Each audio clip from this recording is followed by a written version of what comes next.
Okay, good. Yeah. Yep. Hey everybody, THAM141 here. We are live, and I have Remi from Rem's Family Farm and Anny from Back to Basic Homestead. Yep. We are going to have some fun tonight. So if you come in, or even if you... Oh, I got my volume on my... Just hoping it's not That me. is weird. No, it's not me. I just turned off my phone No, it was just me. before. It was me. Professional here I am. I guess there's a delay. Anyway. There is. There's about 5 seconds delay. Yeah. Anyway, we have been in here for a few minutes talking. We got 4 people in here. Y'all just let us know that you're in here and where you're from. And if there's something you want to talk about, we will address it. Now, Remi is from New Brunswick. And you are from Ontario, I want to say? No, not Ontario. Quebec. Yeah, I knew it was one of the big ones. I'm a Frenchie. He's a Frenchie. I'm a Frenchie. So if she bursts into French, then don't hold it against her. No, well, the weird part is I'm French. My mother tongue is French, but it's easier for me in English. That's wild. She speaks better than me in English. Yeah. Well, I was raised in the West Island of Montreal, and my dad dropped me off. I was 5 years old every single summer in Cornwall, Ontario. My sisters were older than me, and I needed friends, so I learned very quick how to speak English. Like I started, where are the bathrooms? You want to play with me? And hi, my name's Anny. That was it. That's all I knew. And from there I learned. Yeah, I just put the, I think it's Marielle is here. I can't. Mariline. Mariline. Hello, Mariline. Mariline, I just put up the link if you want to come on in with us. Do you have someone moderating? No, I don't have any moderators, so I kind of... Do you know how to do it? I just put up the link. Oh, you mean to show it on the screen? No, moderator means someone controlling, helping you with the comments. Oh, no, I don't. Okay. I have my phone next to me if ever there's comments that are naughty. Okay, all right. Yeah, and I've got my...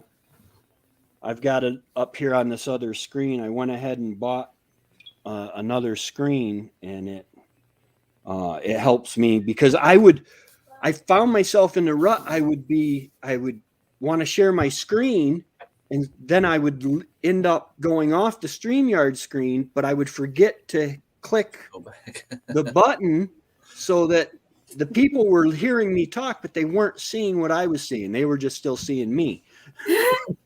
That's fun. Mariline says if you want, she can moderate. Do you have your YouTube channel open right now? Yes, I do. Right click on Mariline. Okay. In the chat. And that's going to make her moderator like forever as long as you don't remove... Add moderator. There we go. That way when she's here, you don't have to worry about spam or, unwanted... Yes. comments and stuff like that. Okay, I think I did it. Yep. Maybe it won't work this live. It might work the next. Okay. At least you have the peace of mind someone's controlling. Yeah. Those unwanted comments. Yeah. Yeah, I kept getting those the spammers and stuff coming in. Thank you, Mariline. It works. She has that little wrench next to her name. All right. Right on. I'm a man. And I apologize if I do, because I do have a lot of Canadian friends on here, but I do not. French is a beautiful language, but I barely speak English. So if I mess up your name, please forgive me. It's Mama Homemade. I asked her to come. Well, I invited her to come. Her name is Anny. Anny? Yeah, nice. Just like me. Just doesn't write it the same way as I do, but we're both Anny.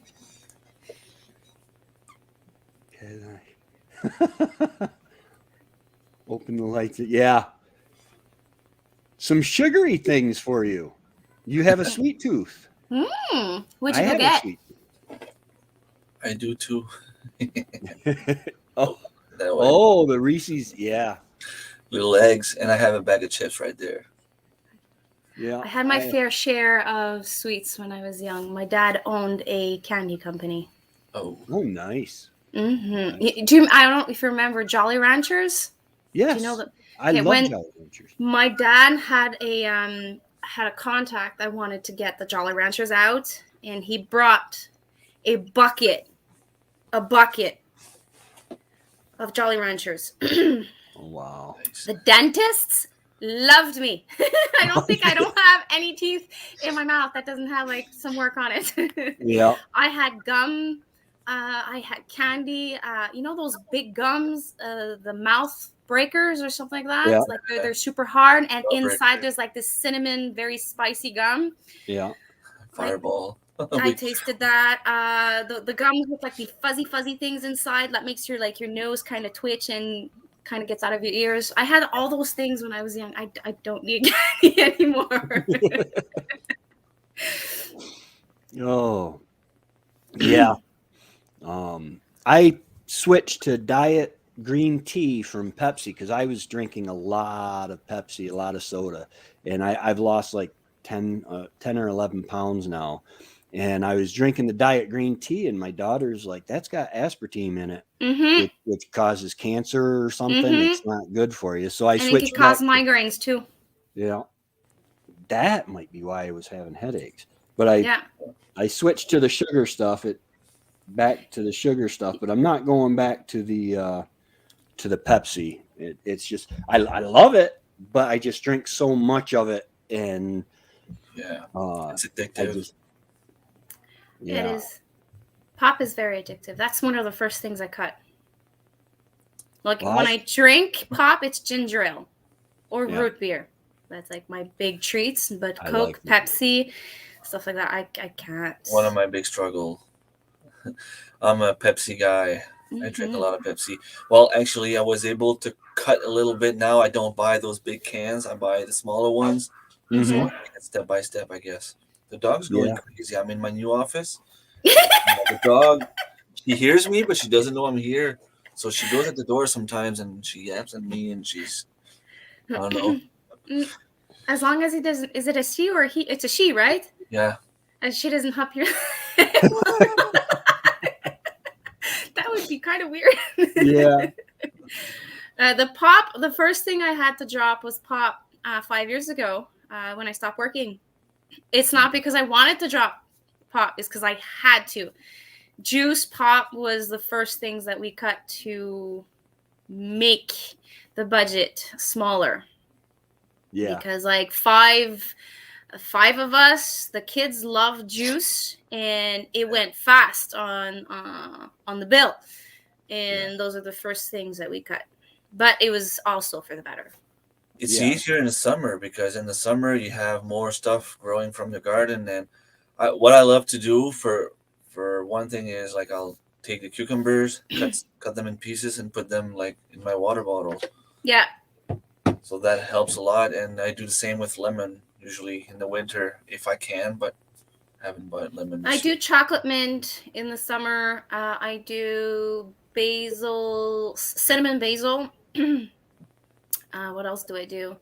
Lemon balm and honey sometimes, like a not a warm beverage, but not super cold, like temperature, and so that the honey can dissolve. So like it kind of changes the flavor of just like dull water, but keeps you hydrated in the summer.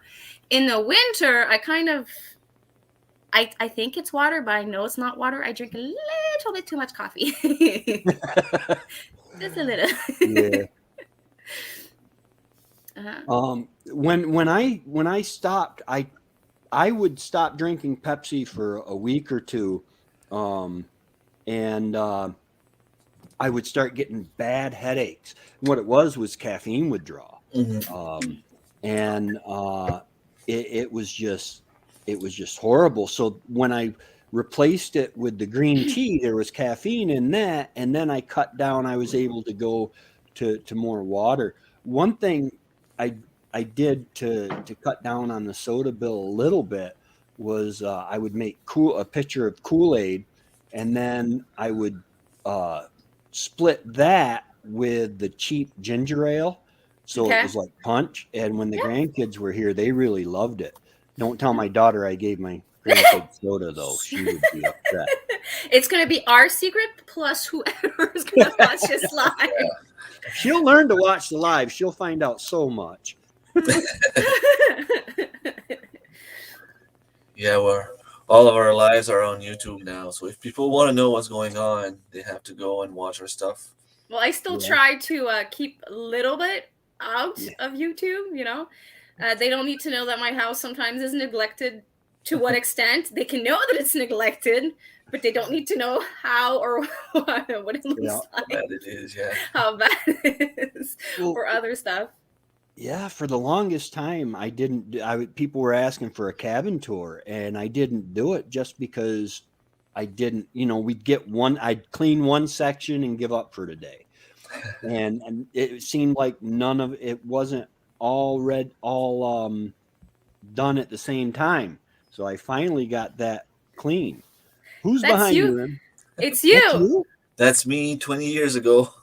With hair. Yeah. Yeah, I had hair back then. That's your grad pic. That's your your graduation picture. Yep. Nice. Yeah, yes, 20 years ago. I watched your video on doing the flooring and stuff. I am glad to know I am not the only one who films videos in my house pants. My brother picks on me. He says, that's not, he says, so did you get dressed today? I said, yeah. He says, what are you wearing right now? I said, a shirt and my house pants. He says, house pants don't count. I said, well, they most certainly do. Well, if you want to see me with no pants, that's your choice. Oh, I got to tell you this. This is self-deprecating or whatever it's called. But our cat went, well, they were fixed, but he disappeared for like a day or two. And I had told Trevor this over the course. Well, him and his son were pulling in to do wood. And I was standing in the door, and I had my house pants with no shirt on, and in the big glass doors here. And I guess without missing a beat, my nephew says, "Well, that's why the cat ran away." That's what's funny. It's not nice. Well, honestly, if you want to wear PJs on a YouTube video, you're actually making your life real. Yeah. We're real people. Yes, we show our better sides, and we prefer not sharing the ugly side, but the two of them, it's us. We have to show it. Like, it has to be known that we're normal. Like, there's days that I still wear my PJs till I go to bed. Yeah. Well, even to go out and work, I've got the outer layer, the Carhartt insulated pants that I put on. And so I put them right on over my house pants. So there's no need to really get out of my house pants. I can't do that. I have elderly people condos in my backyard. So if I wear my PJs in my back garden, they're gonna have like their binoculars and looking at me. Oh, yeah. Well, I'm not doing that. In the winter time. Yeah, in the winter, they're not really looking out their window. I could practically pass to go outside, but in the summer I wouldn't do it. They're always on their balcony, and their balcony is about 100 yards from my garden. Oh wow! They're like I have like a narrow property, but a very deep property. Mm-hmm. So they can actually see me pretty well from their balcony. Right. They actually sometimes call me out, "Hey, how you doing?" So like, no, I don't feel that comfortable yet. Yeah. Well, I kept telling Trevor and my friend Matt, I said, man, there are days when I go out in my boxers to do the chickens and the chores, and they get a big laugh, and they get a big laugh with it. But, no. One day Wendy told him, she's like, he's not joking. Because I figure if you can see me, especially when the leaves are on the trees, you're trespassing. Yeah, well, you obviously you have a big property. Like I have a 15,000 square feet. I have Right. neighbors on each side. I am lucky enough to have a 20 feet high hedge, cedar hedge on one side, so she doesn't see me. But on the other side, the hedge is halfway. So, and where the hedge is, there's no house. Right. And where there's nothing, my garden is directly in front of the house. But it's a 2-story high condo unit. So if there was something hiding in the bottom, the top balconies would still see me. Right. Yeah. Yeah, I remember when we lived in Port Leyden, I had a neighbor behind us and a neighbor in front of across the road right from us. But their driveway was elevated, so he could stand at the top of his driveway and look right in our windows if he wanted. And I didn't know when I moved it was going to bug me that much to have like elderly people always looking at me when I'm working in my garden. Like I thought it was going to be people that were going to stay inside and do their things, their activities, and then oh, hello? Tracy's frozen. Hang tight. Okay, you're back. And like knowing that they're watching me, I wouldn't do like Mariline in her bikini. If I had my own land, maybe, but no. Yeah, if it's not, like, I mean, if it's not straight on your property, they're not watching you live. It's not the same. Whatever they do later, it's not the same. I can understand, like, if I had neighbors, well, if I had, it's a big word. I probably do have neighbors watching everything I'm doing, but they don't complain if they see me in my underwear. So No, but it's different. Like a bikini kind of attracts. yeah. So, oh, we lost Tracy. Yeah, hopefully it should be back. Can we let him in? Can we let him back in? I can let himself back in. Okay. Yeah. It's his stream, so he can be back whenever he's capable of being back. Did we check who was in the chats? Yeah, so far there's only Mariline and Anny.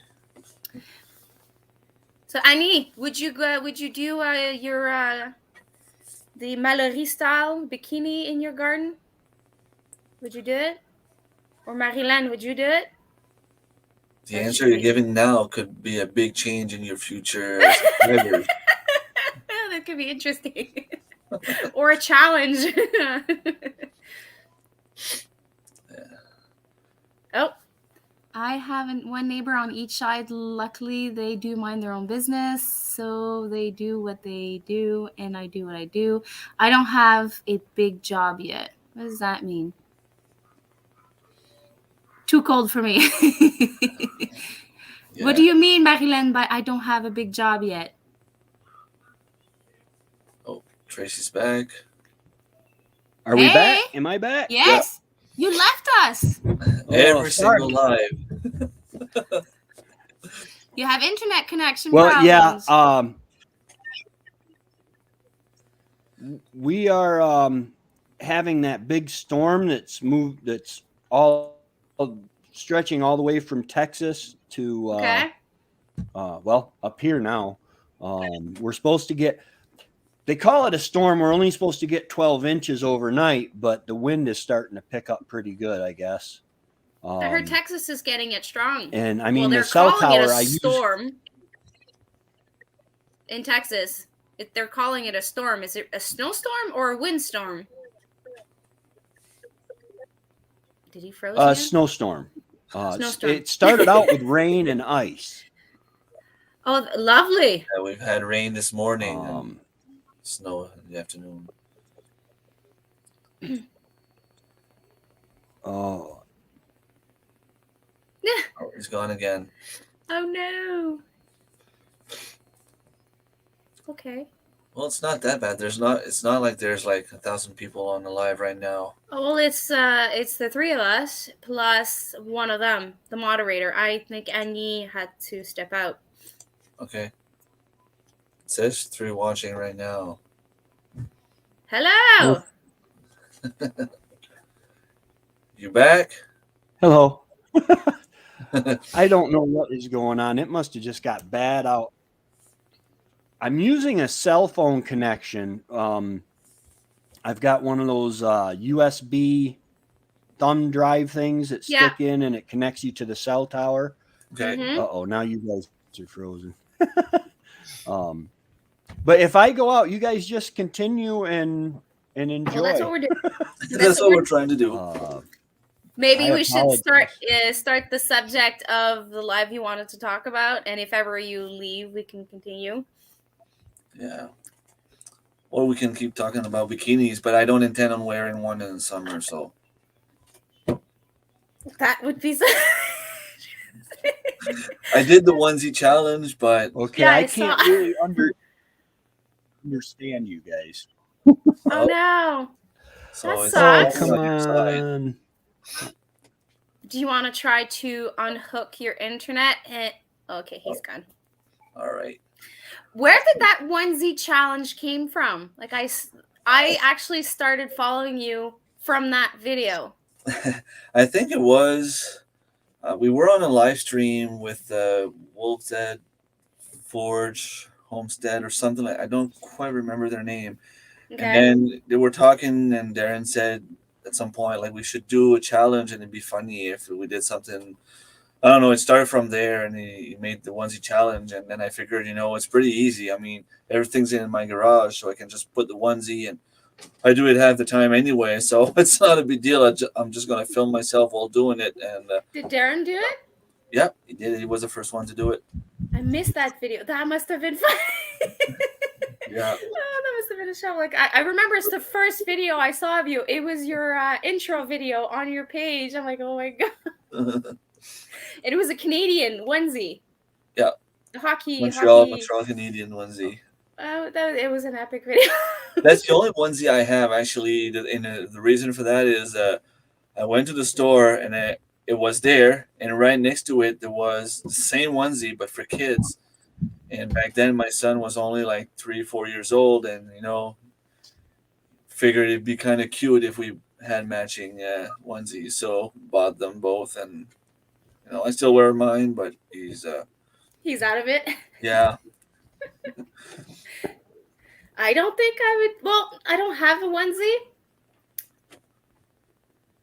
I don't own a onesie. I don't know. We'll see. The challenges they're gonna probably appear over the next couple of months because we have to laugh a little bit in the chaos of spring and summer. And I love doing challenges like that, as long as it's not something like, I'm in Shed Wars. Hopefully, I made my entry video, so I might get recruited. Hi, Mariline. Hi. Hi, Marion. I'm here. So yeah. So how are the brownies? I went for the passion flicky. Oh, sorry, Remi, I cut you off. No, it's okay. I was just saying, like that challenge is going to be a tough one. Probably it's something that's going to take a long time, a lot of energy. But I do love those little small challenges. Like the comfort food challenge we did, the seed exchange challenge. Those are kind of challenge that helps you connect with other people in the community, and I love that aspect of it. I did the onesie challenge. I think it got like 200 views right off the back. So it's yeah, like you said, it's funny and makes people laugh, and I'm game for whatever, as long as it's not like obscene. As long as it's clean. Yeah. Now you're doing Shed Wars this year too, right? You applied for it. I made my entry video. Nice. That would When be will cool. you know? When will you know? When will you know you're in? I think they're doing like a draft pick between Robert and I think the other guy's name is John. One of the channel is called Will It Grow, and the other one is called Homestead Aquarius.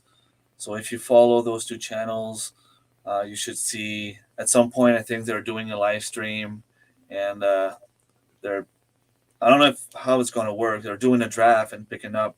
Like they're probably going to have a list of all the people who made the entry video, and then they select from what they think okay, this person's probably gonna grow this much. So I want that person on my team. Or I There's remember two teams, right? yeah, There's Team Will It Grow and Team Homestead Aquarius. And I okay, remember and last year, the first video I saw was the Happy Dance, and Mallory yes, did. that's how I found out about Shedwares. And she's like, "Come on, do it, do it." I'm like, "Are you nuts? Weighing every single thing?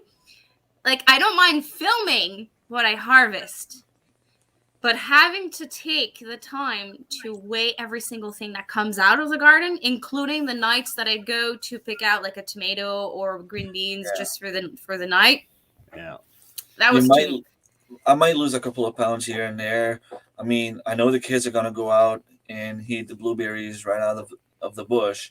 They're probably gonna do the same thing with raspberries, and they're probably gonna do the same Yeah. thing with And you're gonna have asparagus, to share strawberries. some with the pets, the animals, the kids, and you Yeah, I'm gonna lose snacking. some, and like I mean, but I think as long as I weigh the heaviest stuff, Yeah. I should do well. If I go bear hunting and I harvest a black bear, I get 100 pound of meat.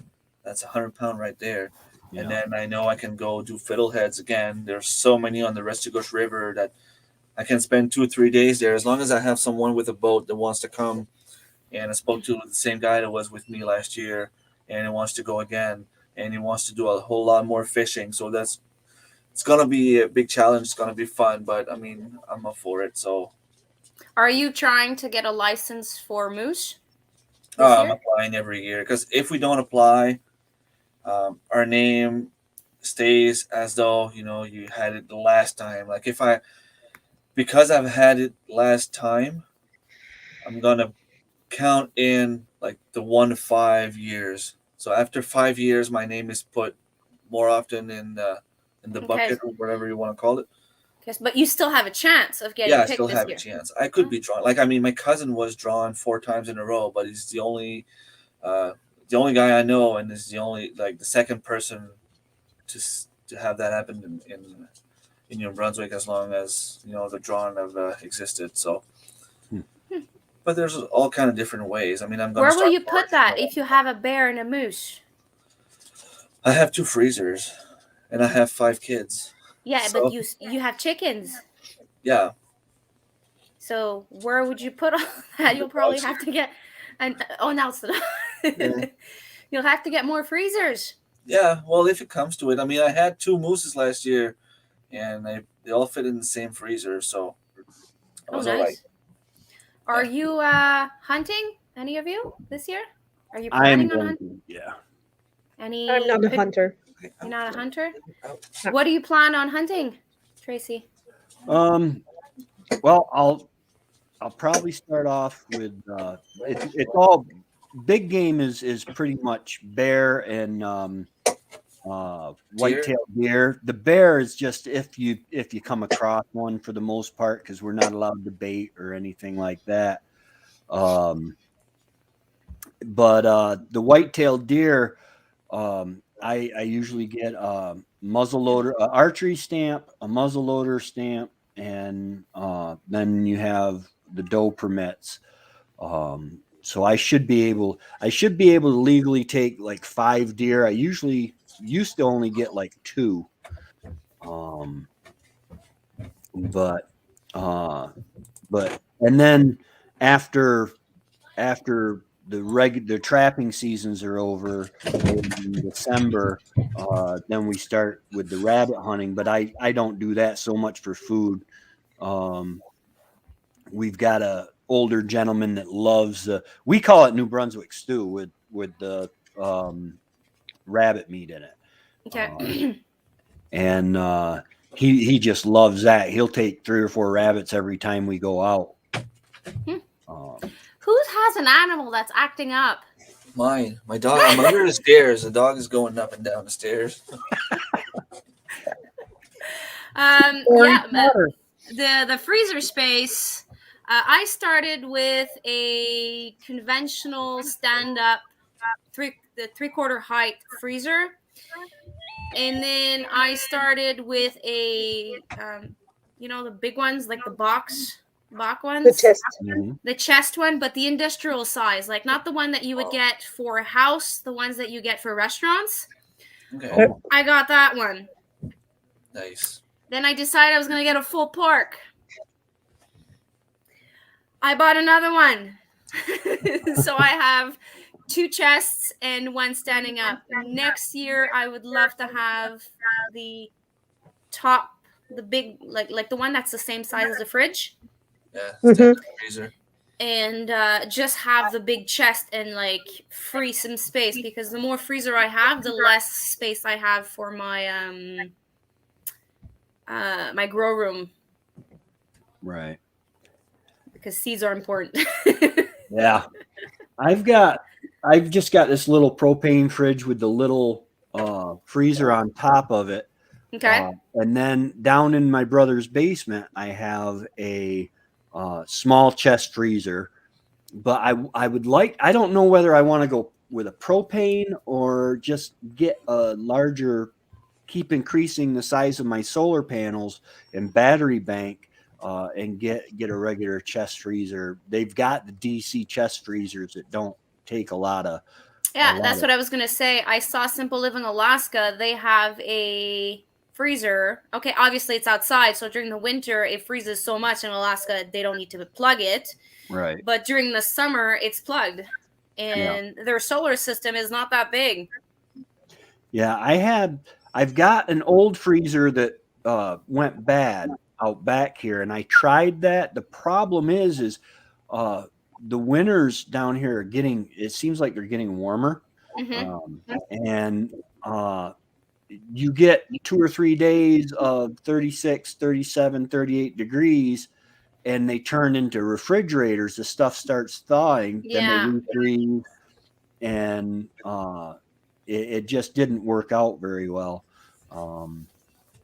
I've heard people with freezers that no longer work, they convert it into a feed storage. Yeah, that makes sense. For the rodents. They just put all their feed in there so it stays cool. Yep. And the rodents can't enter unless obviously you open the door and you leave it open. But if you keep the door closed when you're finished, it's a rodent proof. And I also saw someone that use it as a raised bed. I don't know how that works, but they actually fill it with dirt and they do raised beds. Oh, nice. I would make some holes in the bottom. Like, I don't know how it works. I saw it. Someone was interviewing a homesteader, and I can't remember where. It's probably on YouTube, and they were using it as raised beds. Well, if you most of them have the drain on the bottom. If you open that drain and cover it with screen, metal screen like hardware cloth, and put maybe a small layer of rocks, 3 or 4 inches of stone at the bottom, so that the water could drain out of that, But I was thinking of taking and actually painting it with some of that, the stuff they do truck beds with, but and burying it and kind of making a small root cellar type thing. Oh, that would be interesting. Because if you think about it, 4 foot underground is usually between 40 and 50 degrees. Okay. I know it's like 6 feet, I think it is. Well, your freeze line is between 4 and 6 feet, if my memory is correct. Right. We our frost line is, you got to go below 4 feet. Okay. So if I could get it that low, and then because I've got apple trees and pear trees that are supposed to be starting to actually produce some fruit soon, hopefully. And that'll give me a place to store those if I can get that. That would be cool if you film. Well, it would actually give you something to document and share the experiments. Right. Yeah. Chicken coop for the soul. Hello. Hi. Welcome. Yeah, I am not against showing my failures as well as my successes. Well, I don't see why it wouldn't work, because the heat, the cold. Yeah. It's sort of in isolation. Now I watched a video at one time. I forget what, I think it might have been on the History Channel, one of those Mountain Men type programs, but they took a chest freezer and put it in a crick and put holes on either side so the water would run through it and A used it creek? as used it as a refrigerator. Because water usually, as you got a nice cool creek from a spring, it should stay around 40 degrees. So And they were using it as an ice chest. yeah, as like a refrigerator. Yeah. Cool. These people are resourceful. Yeah, very. I think we missed a couple of comments. Did we? Not that bad. Not that bad. People talking about freezers. Yeah. Don't And I saw worry. a comment from Annie. Yes, freezers are like seeds. Well, I wouldn't have as much freezers that I have seeds. But yes. I only have one chest freezer and one stand-up freezer, and we're a family of 7. So don't worry, Mariline. Well, Yeah. the chest freezers are useful. It's just you need to pack it well. Yes. I We have do a list of what is where in the freezers. Yeah, that's what I meant. You have to be organized to have chest freezers. Yeah. I kind of sometimes find things I forgot in the bottom. Yeah. Or the kids open it because daddy bought some popsicles, those freezies, long things, and then the kids look around the freezer to see if dad didn't hide any, and then things get moved around, and the joy. Or the worst case scenario, they reach in and pull something out like a frozen chicken out and set it to the side and then forget to put it back in. And That hasn't happened to me yet, but my little one unplugs my freezer.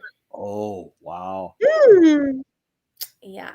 That's nice. I'm lucky that my freezers actually keep everything frozen up to 48 to 72 hours, depending of the ambient temperature. Yeah.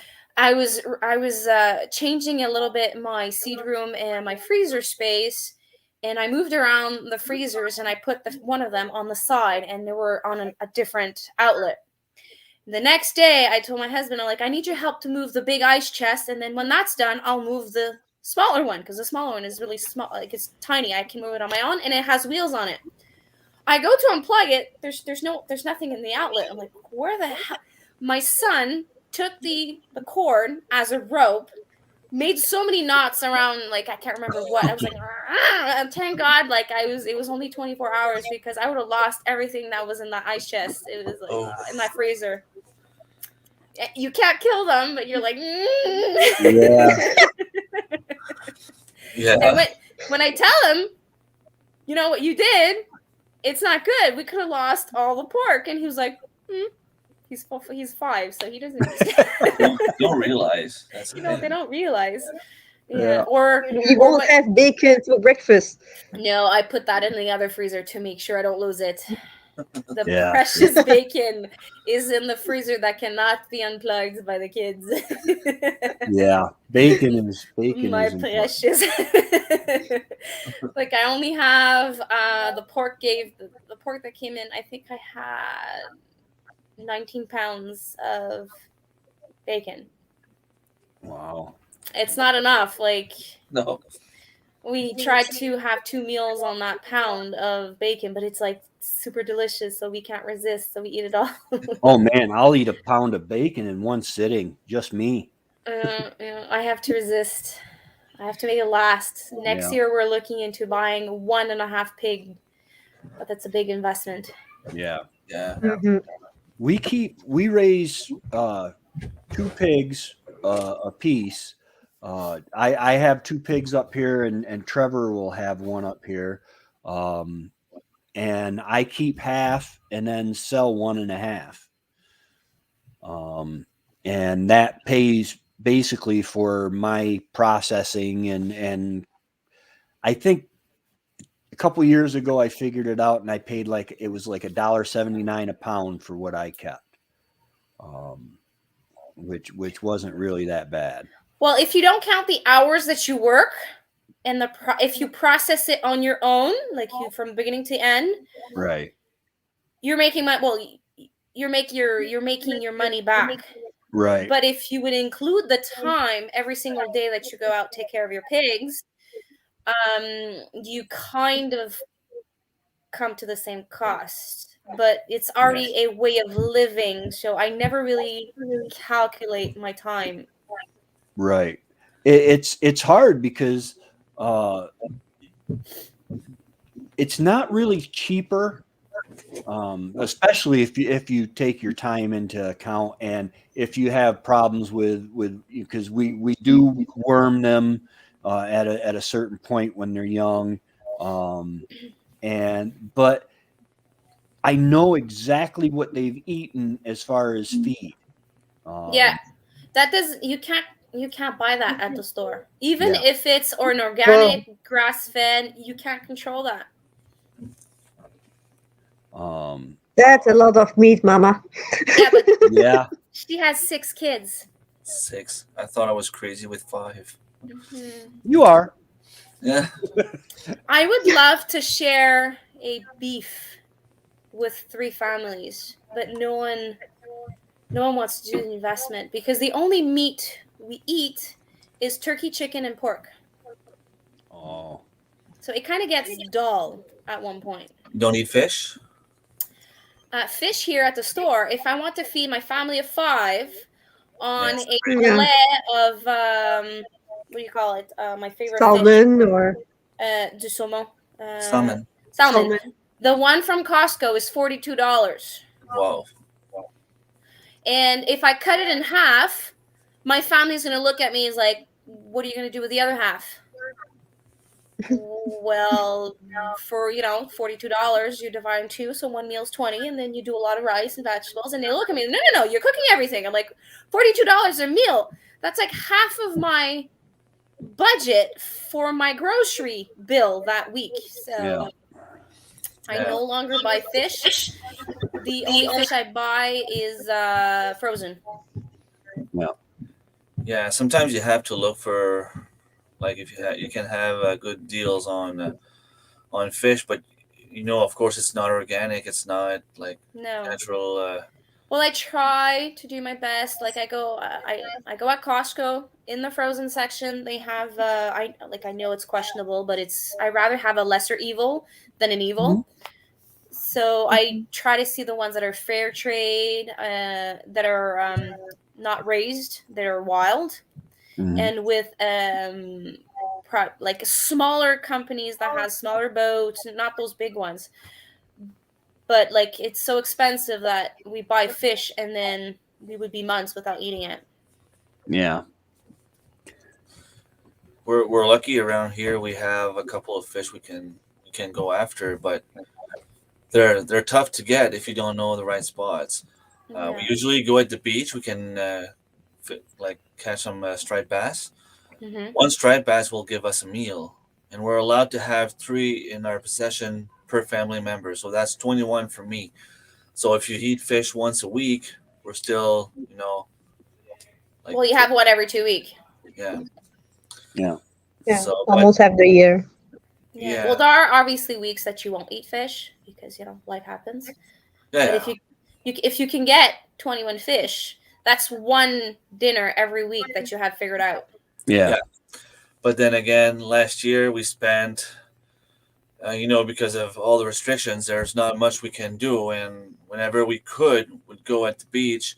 We try to look for high tides and stuff like that. It's better when it's a high tides, but like just a little bit before like the darkness falls. So between like 7 to 9 p.m. is So the probably. magic hour is the best time to fish. Yeah, Mm.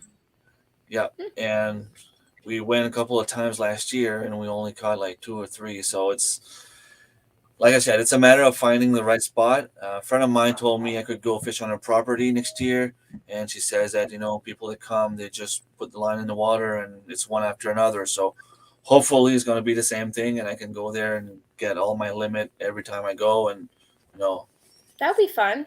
If yeah, ever I have a land, the first thing that's important on my list is to have a either artificial or a natural pond.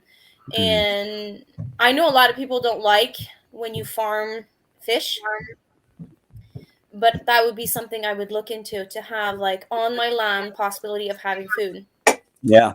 I And know and in the States, catfish is pretty popular, but here we mostly have rainbow trouts. If you have a pond that landlocked, because you can't, like, I mean, there's no rainbow trouts in our rivers, so you can't have anything connected to those rivers if you do, like, So it has to be completely isolated. yeah. I know some people have rainbow trouts, and it's actually a pretty good fish. That's I the used to one I people- used to fish when I was young, and those were the ones that I would fish. Yeah. But I don't even think we're going to be moving. My daughter refuses to move. She'll get So. older, and you never know. I don't She'll know. move out of the house eventually. Yeah, but by the time she moves out, my husband's going to be retired. I don't think he wants to start from scratch a homestead again. oh, it's fun. It's I don't fun. know. I don't know. I just turned 51, and so that means I was like 45, 46 years old when we moved up to the homestead. So it's fun. I mean, He's already that age. He turned 50 this year. oh, okay. Yeah. He has 15. Well, I think he has 15 years left before he can retire, unless by some means I replace his salary with whatever I am doing. Yeah. I doubt it, because he makes You never know. a decent salary, but we never know. It could be something that happens. Yeah. That's basically what I'm looking for, like with YouTube, is if I make any money off the YouTube or the merch or anything like that, it's just enough to supplement it and to pay for the different little things that I do, like Canva and StreamYard. I would like to get the full subscription. They came out with an offer for $10 a month, I think it was, and I took that. The stream? Yeah. StreamYard, yeah. And I did that. It was like I think it was a limited time offer, but it allows now, instead of just 6, I can do 10 people on a live stream, if I can stay on a live stream anymore. And it just opens up, like I can put up in the corner. Oh, that thing you have in the corner. You're off the grid. Okay. Off the grid, and the different banners, and I can create the lower thirds and stuff like that and put on. Yep, right there. Yeah, that one. Yeah. And it's supposed to be for like. I'll hold it for you. Yeah, there you go. He's gonna charge you $1 an hour to hold it. That's fun. I didn't know that. I saw people that had funky things during streams, so I'm like, it's probably something that they have to pay for. Like, I saw people, they have like these backgrounds. Like, now you're seeing my actual background. That's something you can do people for that free. has something in the back. You do can. that for free. Yeah, I you can do that on the free. Yep. It takes a lot more resources, though. Last time I tried to do it, it cut me off. So I can try it, but Oh no. It's my bed head, so who cares? you just like if you go at the bottom there, there's a like the little nut there, cam mic. You just click on that, and then you can have the full background, and you can add something if you want. Oh, really? Okay, no, he doesn't like it. No, he's telling me don't do it. I like this thingy. Doesn't matter. I said I have to be raw on my lives. So this is my house. This is my mess. Yeah, I'm the same way. But now I don't have anybody. That's the hardest thing. I've never been self-motivated, and now that Wendy's not here, I have to be. And that's got to be the hardest part. I mean, just being self-motivated. Well, if you have yourself objectives and you plan, I know it's hard when you start, like to have like some sort of schedule. But it takes 28 days for your brain to actually go on to form a habit. yeah. So the first week is going to be the easiest. The second week is going to be the hardest.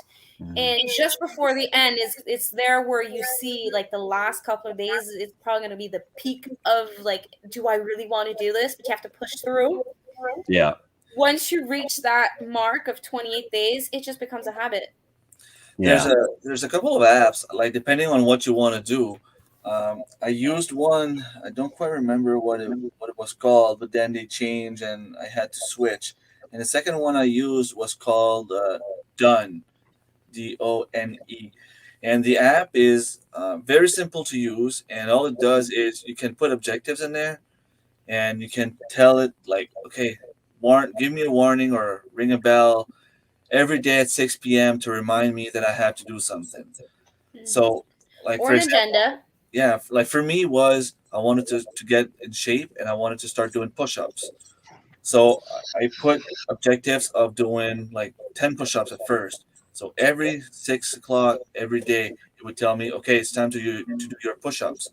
So your mind gets like, okay, I have like the pressure that I'm putting myself in the app to go and do 10 push-ups. So it was, I'm gonna do my push-ups. Then you start getting better. So I put my objectives to 20 and then to 30 and then it was 40 and then it was just like as much as I could do. And then after a while, I mean, I stopped. But for the time that I was using the app, it's giving you a reminder. And the fact that it's giving you a reminder and you like, if you're on a streak of doing your objectives 30 days in a row, you don't want to ruin that streak. So you're gonna do everything in your power to keep going. So Right. depending on what you want to do, there's some apps like that can do the job.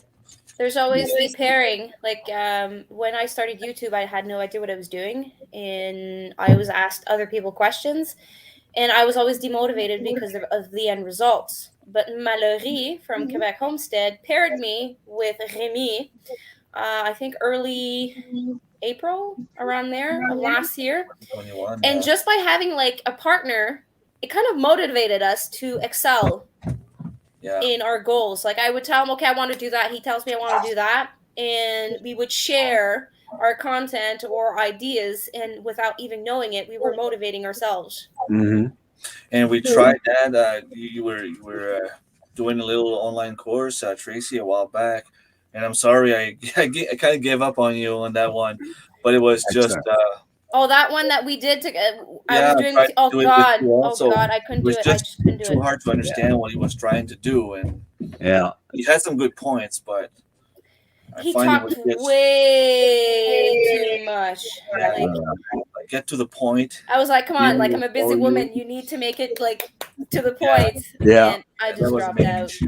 I just went through the challenge, 1K challenge with Think Media, and it's wonderful, but it's the same stuff. Ask specific questions, review specific items, just be specific apparently. And with the Daryl Eves, that really helped me.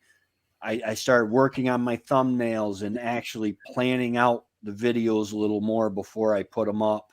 And that really did help make me better at making the videos. Yeah, that's what I've taken from that course as well. I follow the YouTube channel of vidIQ and TubeBuddy, yeah. And also there's a lady called Catherine Mannings. I'm probably massacring her name. Those 3 channels, they publish videos a couple of times a week, and they have specific subjects. And those help me more in a shorter video than listening to a live stream that was an hour and a half. Right. Yeah. Well, yeah, when I was doing the 1K challenge, it was 5 days and 7 videos, and each video would last an hour, hour and a half.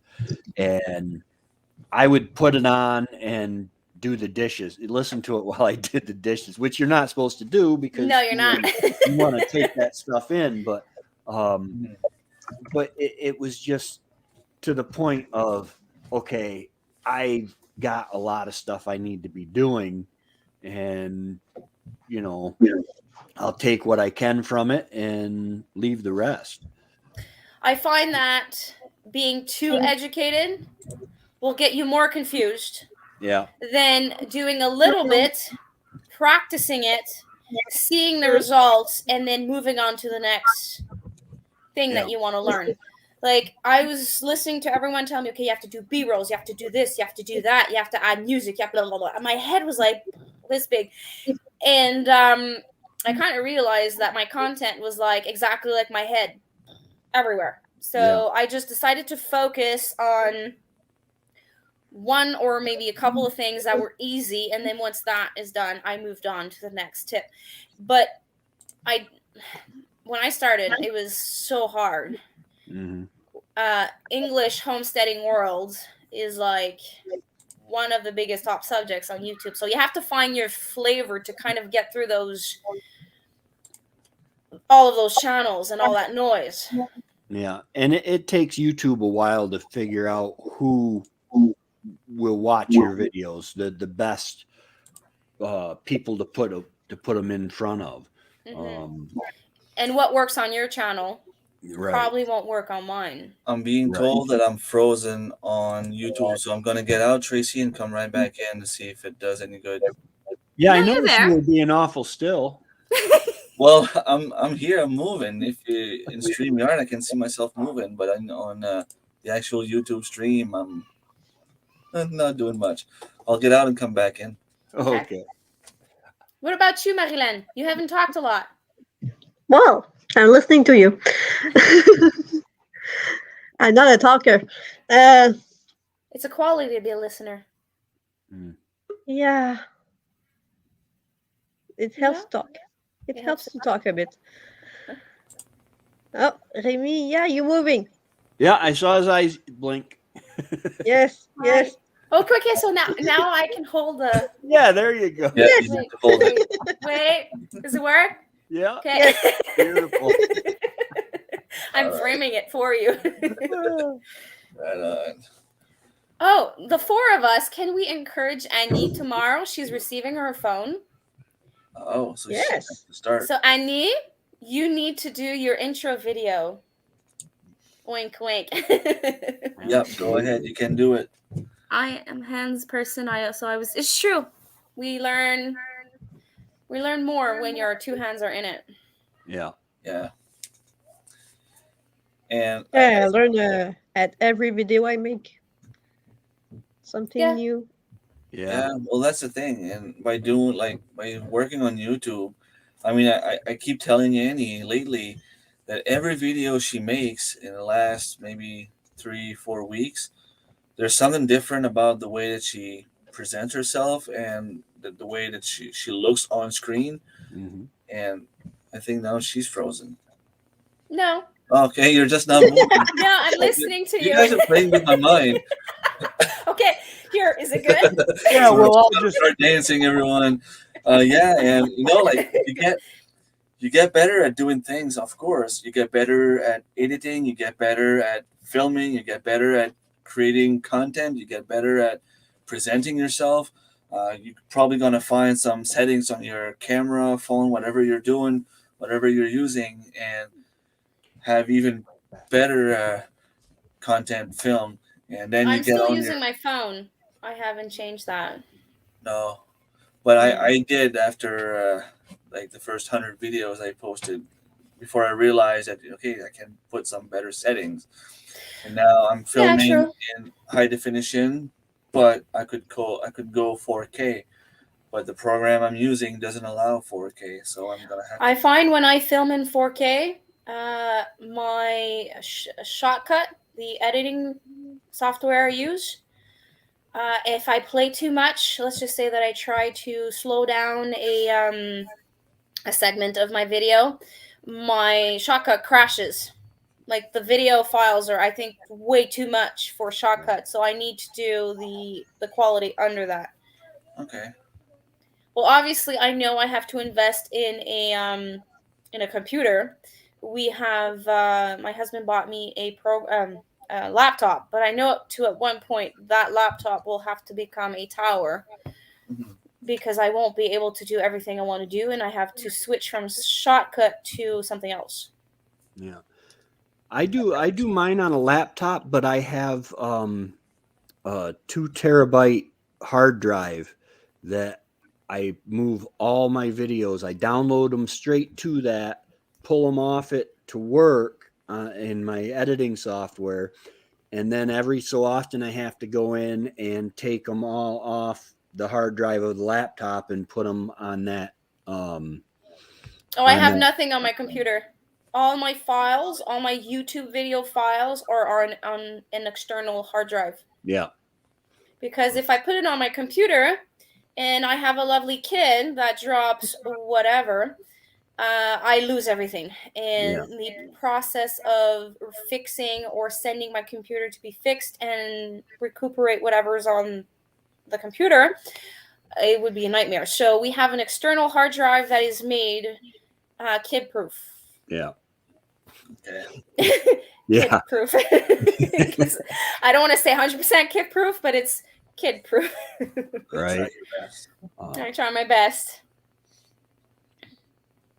Yeah. But yeah, it's all in learning. And she said, yes, I know I'll do I'll do it this weekend. Yes, her intro video. Nice. I'm but she's creating a French channel. Okay. That's okay. I'll watch. I love the sound of it. I was watching the live stream from the Ottawa protest. Mm-hmm. Apparently, you guys in Canada have a different view of a peaceful protest than we do out in Western United States. There were no fires, nobody getting beat up. Anyway, no. But and I was listening to the people, and they would like, some of them would pop in and out of the French and stuff like that, and it was just pretty cool. I love the sound of the language. Maybe one day I'll try to learn it. Probably. Well, there's different accent too. Quebec has a very specific accent in French. We have 3 different accents here in this live. Yeah, we have an Acadien, we have a Quebecer, and you're... Brionne. Tu viens de la Bretagne? No, Northwest New Brunswick. Ooh. It's not Acadian, it's not Quebecer, it's between them. No. It's true. We have an hybrid. Yeah. Yeah, Quebecer and Acadian and an hybrid. Yeah, it depends. When I speak French, people ask me if I'm from Ontario, but when I'm with people like I really know, like my accent, my real accent comes out, and you really can tell I'm from Quebec. Like I try not to let it out too much because we have slang. Yeah, well, that's the thing. There's so many different accent slangs, like whatever you want to call it, different language within the French language, that it's almost impossible to learn. Like, you can learn. I mean, if you put your head to it, you can learn, but it takes a while, and it's there's also hard. franglais, people that speak the 2 languages in the same phrase. Oh, yeah. I mean, we're in a bilingual area, and have the words we say in French are English words that we just say in French, you know. Yeah. Like in French, we use parking, toaster. What else? Skidoo, fridge, frigidaire. There's so many words that we use in French that comes from the English language. But it probably sounds cooler. Like toaster would be toaster. Toaster.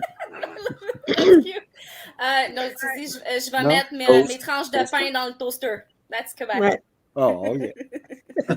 I'm putting my bread in the toaster. It's cuter in English. We also use weekend. Wait, weekend. On s'en va en weekend. The French from France say that a lot. So maybe they were just speaking French, and I recognized some of the words they were using. Probably, yeah. maybe. Oh.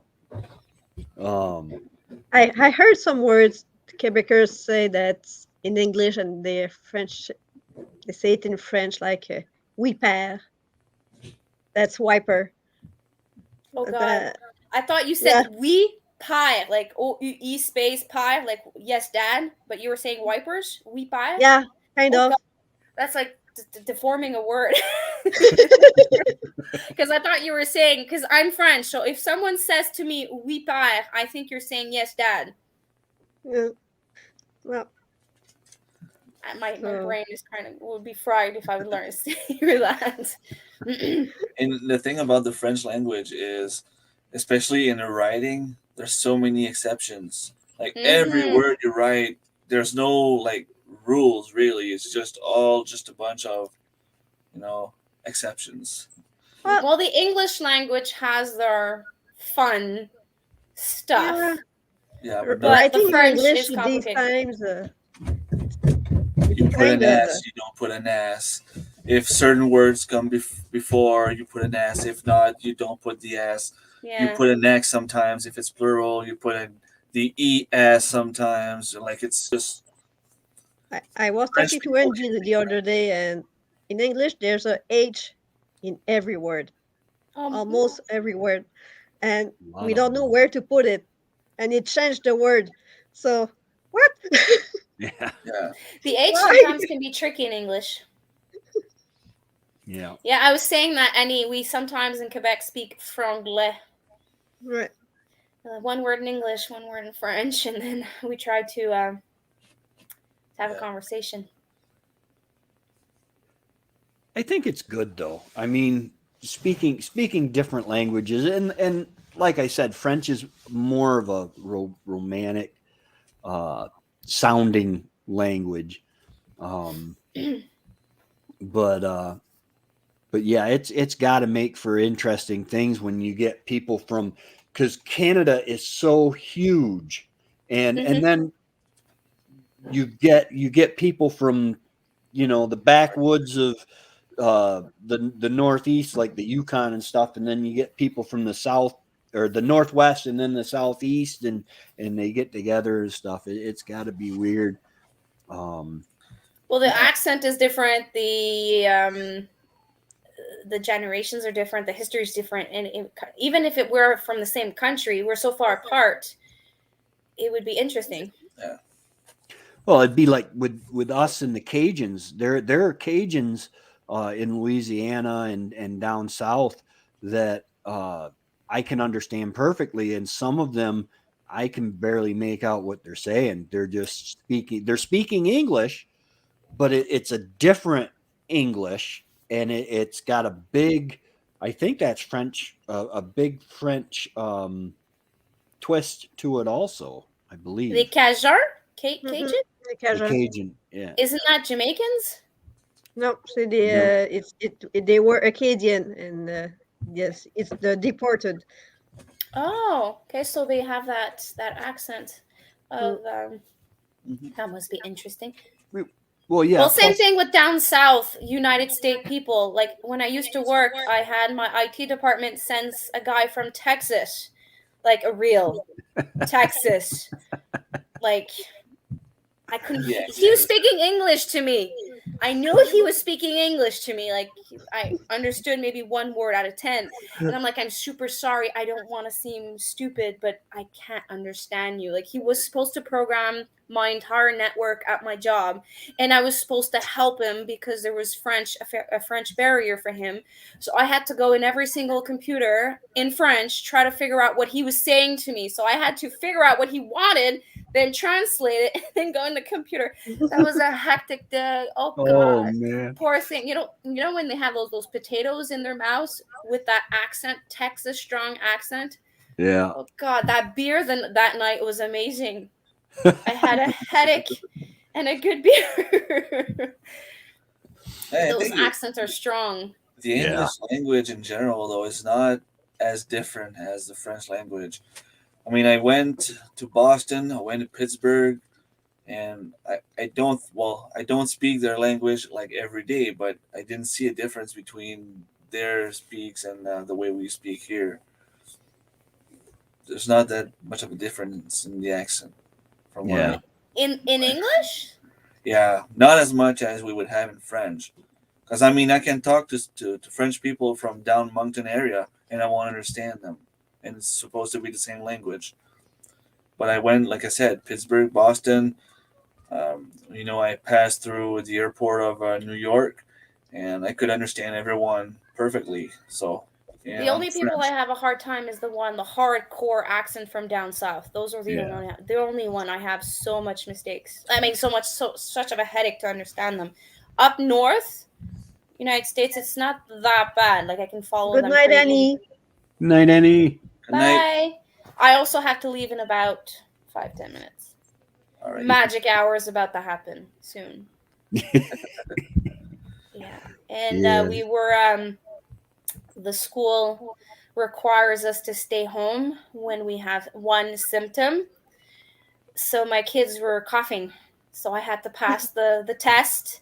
It was negative for the 5 of us, and we are in isolation for 5 days, even though we're negative. Oh, So I have my my 3 kids at home for 5 days. So fun. my Yeah. niece came up positive.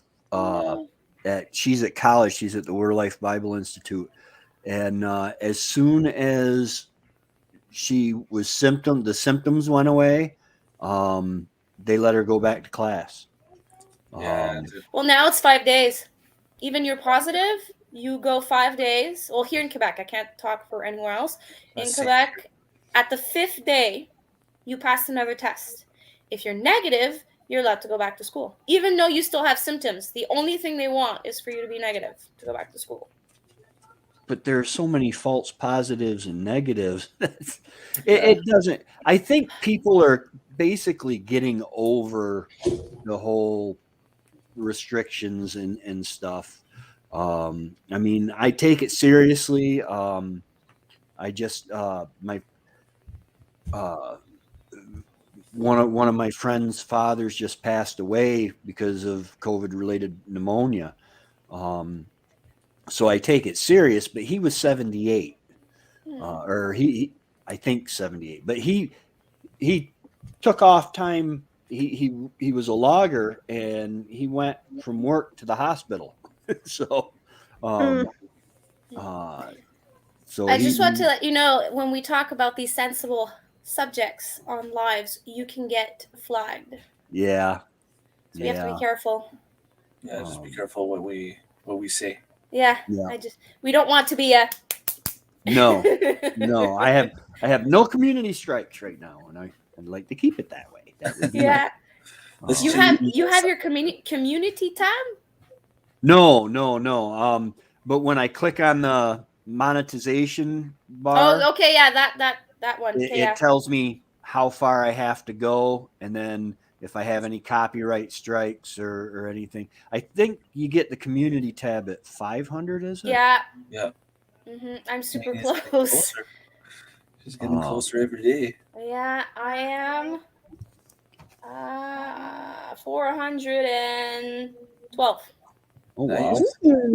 Yeah, I'm still blown away by the last 2 weeks. I was at 300 and I cried. I think I like happy cried, dance cried. I had all those emotions, and then I was seeing 10 to 20 more subs every single day. And 2 weeks after, I reached 400, and that was yesterday. Yesterday was 400, and today I'm at 412. Wow. It's just breathtaking to see the growth. Nice.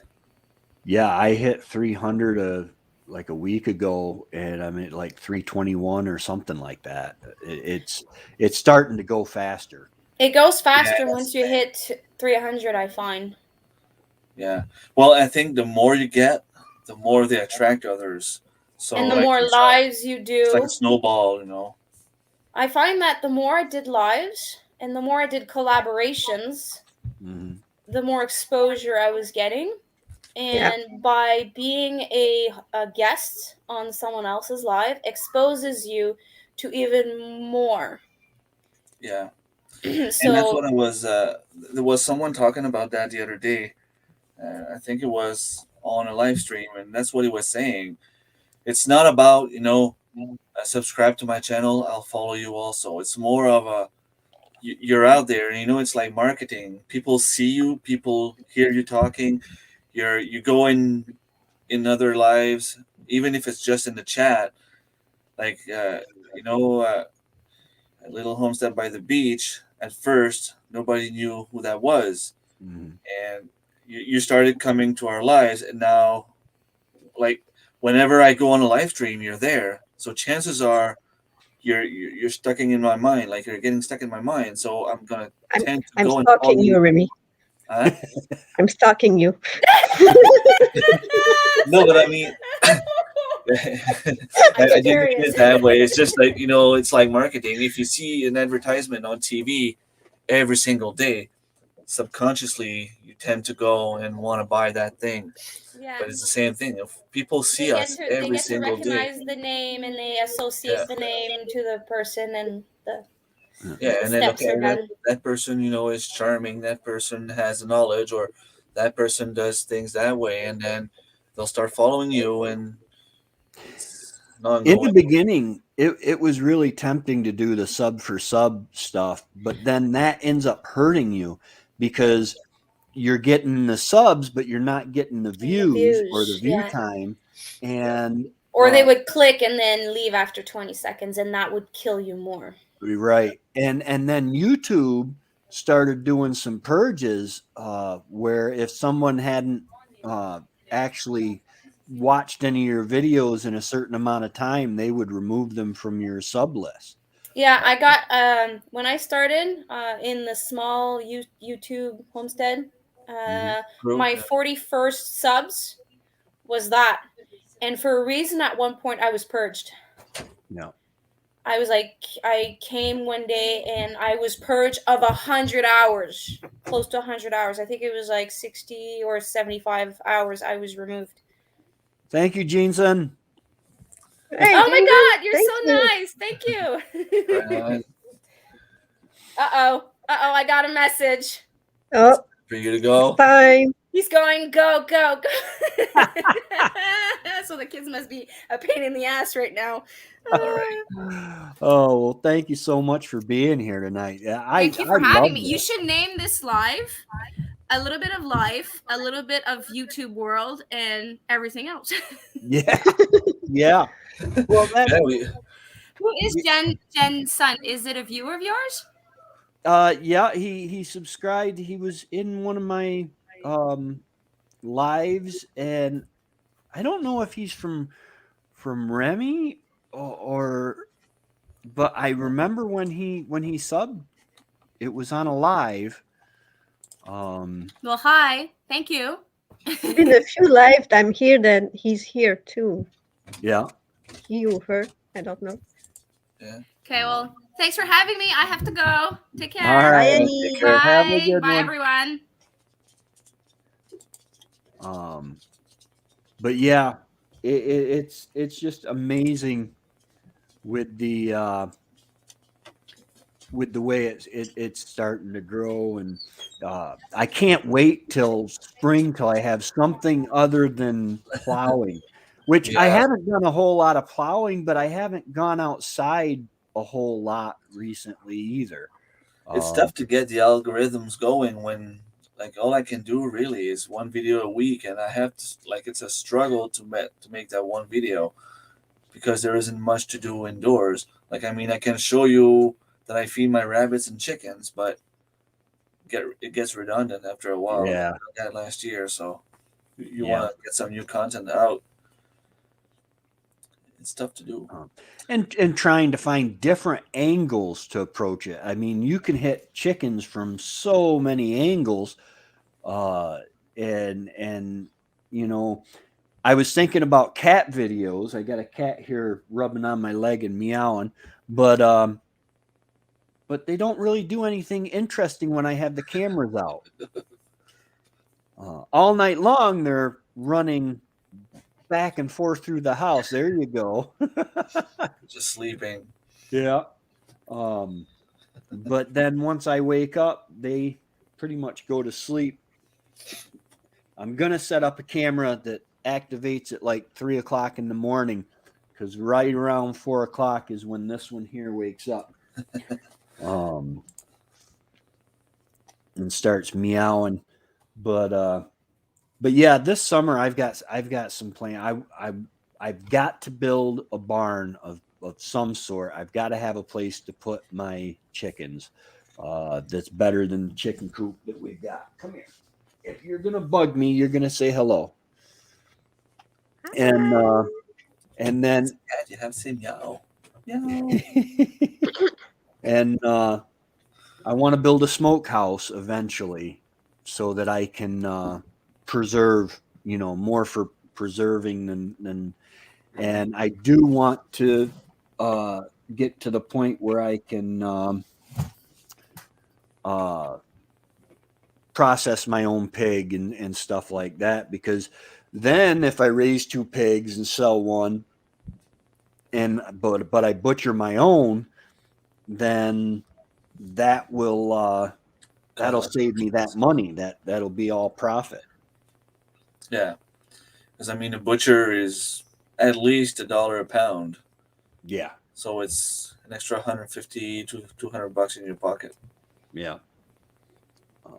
And that's my goal, is to try to learn. I try to do something so that I know how to do it, Mm-hmm. so that when the time comes and I have to, um, that I'll be able to have at least some working knowledge. um, Trevor was picking on me the other day because I put up that video of Wendy and I doing the butchering the chicken, and he's like, "Oh, shh, shh," because I was trying to soothe it.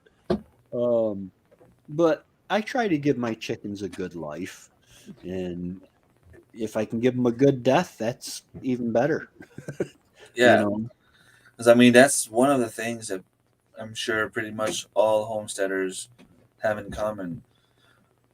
It's not about killing the animal; it's about giving right? them a better life, so that when their time comes, that their life wasn't wasted for nothing.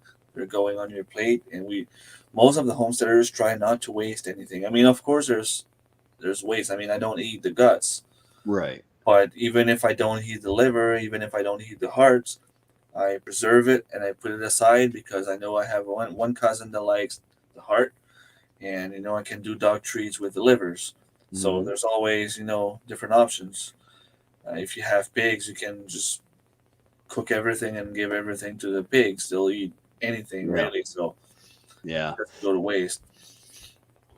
Something I'm going to try this year, because I'm going to Wendy and I have been wanting to go fishing for so long, and we just never got a chance. But we live right next to Delta Lake, which is a nice little bass lake with black bass, largemouth, and I think they got crappie and perch and stuff. But I watched a video years ago, and this guy just took fish guts, put them in a pan, and just cooked them, and they end up boiling down. Then you strain it out and you boil that again, and it makes lamp oil, for a wicked lamp.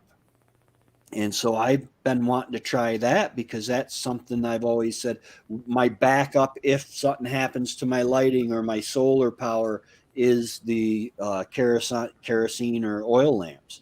And Cool. Was it smelly? after you boil it a few times, after you process it, I believe it doesn't smell. Okay. Normally while you do the But boiling, it makes sense. but See, that's the kind of stuff that people want to learn about. That's the kind of yeah. stuff that people should learn about. Well, yeah, because when I first started the whole homesteading, when I realized, hey, I'm homesteading, the stuff we were researching was the bushcraft type stuff, building a shelter, surviving when you have nothing, and I want to get back into that some, to kind of help people. I really had good results on the videos with apartment homesteading, um, which it's just kind of living a life being more prepared than most people, and finding places to store things and stuff like that. But I want to get back into some of that whole bushcraft, survival stuff and the old ways, get into the old ways a little bit more. Yeah, I want to try to go a little bit more into nature this year. It's going to be tough. I mean, with shed wars and everything, but um, I'm pretty sure I'm hanging up my softball glove and my sneakers, so I won't have as much time to play. And last couple of years, it wasn't the same feeling when I was playing, so I think it's time for me to hang up my stuff. I want to go and build a shelter in the middle of the woods and spend a night there. Just for the fun of it, like just to see if I can do it, if I could be safe, if I feel safe doing it. I want to get that rush, the rush that you have to be um, not. I wouldn't say scared of the dark, but when you're all alone outside with the coyotes screaming and howling, and not knowing what's next to you or what's beside you. I mean, I'm gonna go before the bear season ends, so that way I can bring my gun. Yeah. I can protect myself if something happens. But still, Yeah. I want to experience that. Yeah. It's there's just something about being out there, and I would like to do uh, uh, an actual survival test. I was thinking about having my brother Trevor and my friend Matt drive me somewhere, blindfold me and drive me somewhere and just drop me off. Because when I was younger, one of my pastors, they called him, his name is Alan Ardsma, and he used to literally have people take him up to the mountains in the Adirondacks, and they would drop him off at the beginning of summer. I think he might have had like an axe and a backpack of rustic supplies and stuff, and then they would pick him up in the fall, and he would go in, make everything he needed, and it that's the kind of thing I'd like to do, but I can't be gone that long. I have chickens. Yeah. Fish oil burns very clean, but do the first boil outside. Yeah. Yeah, I would probably process it all right outside. But because I always wondered, what do you do for uh, for lamp oil and stuff like that if you can't go buy the kerosene? Um, what do you do? And there's got to be a way to source it yourself. And uh, the fishing, I mean, rather than throw the offal or the guts away, that would probably be the only way to do it that I can think of. But I want to get back to it a little bit, but it's like the motto of the channel is off grid in the 21st century. Um, whereas I have all the comforts of modern life, I'm still off grid, but I don't want to be dependent on electricity is only one part of life. It makes life easier, but it's like food processors and choppers. We've Wendy found this. It's you got to cut the stuff up into chunks, but then you put it in, and instead of plugging it in and pushing a button, you pull a cord, and it spins the blades, and it's a little hand operated food processor. And that's just some really cool stuff that they've got so that you don't have to depend on electricity.